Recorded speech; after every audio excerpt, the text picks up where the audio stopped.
Hi, my name is Mike Frye, Director of Instruction here at Westbrook Village Golf Club. Today we're going to be talking about part 2 of our setup for success, balance and posture.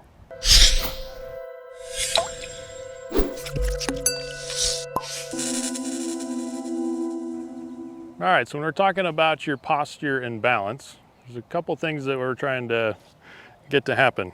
So if you were to stand here straight up and down, you're going to have a heck of a time actually reaching where the ground is.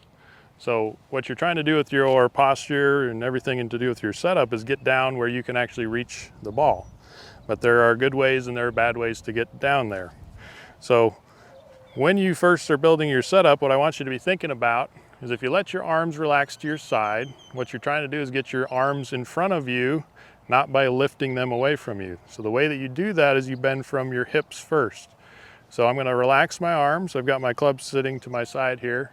And what you're going to see is as I bend from my waist only at this point, I've naturally created some space for my arms, and I've also lowered myself closer to where the grip is actually going to be sitting. I'm not all the way done with my setup yet, but if I bend from my waist, let my arms relax, I've got the first step of the process going here.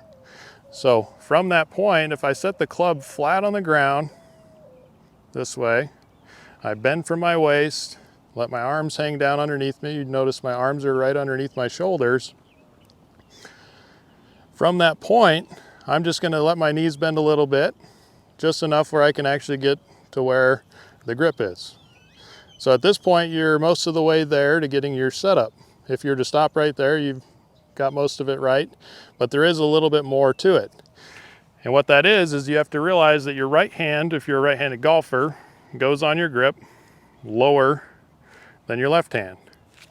So in order to accommodate that, we need to get ourselves set up where our spine has a little bit of a tilt to it so that our right shoulder is lower than our left shoulder.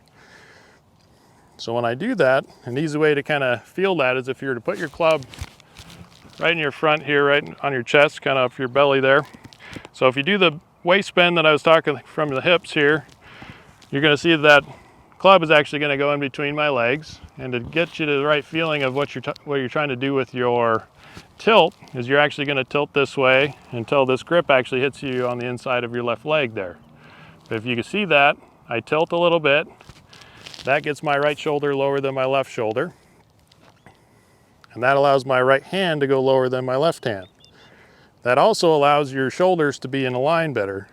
Different than if you take your shoulders this way, shoulders pointing to the left. That's not going to work as well as if I'm trying to get my shoulders in line, but I also have to get my right hand lower than my left. The only way to do that again is to get that tilt I was talking about. That way I can actually have my shoulders in a nice line. So the final checkpoint for this is to check our balance. So when you're standing here on a flat surface, just stand comfortably, standing straight up and down. If you pay attention to your feet, you should notice that your weight is very evenly distributed between your left foot and your right foot. You'd also notice that you don't have extra pressure going into your toes or you don't have extra pressure going into your heels. So when you go through that setup, right, get that club flat on the ground, we bend from our waist, let our arms hang down, get a slight knee bend, get a slight tilt in our shoulders. At this point, you should actually feel your balance in your feet about the same way that you did when you were standing straight up and down. So from here, now you're about ready to make your swing.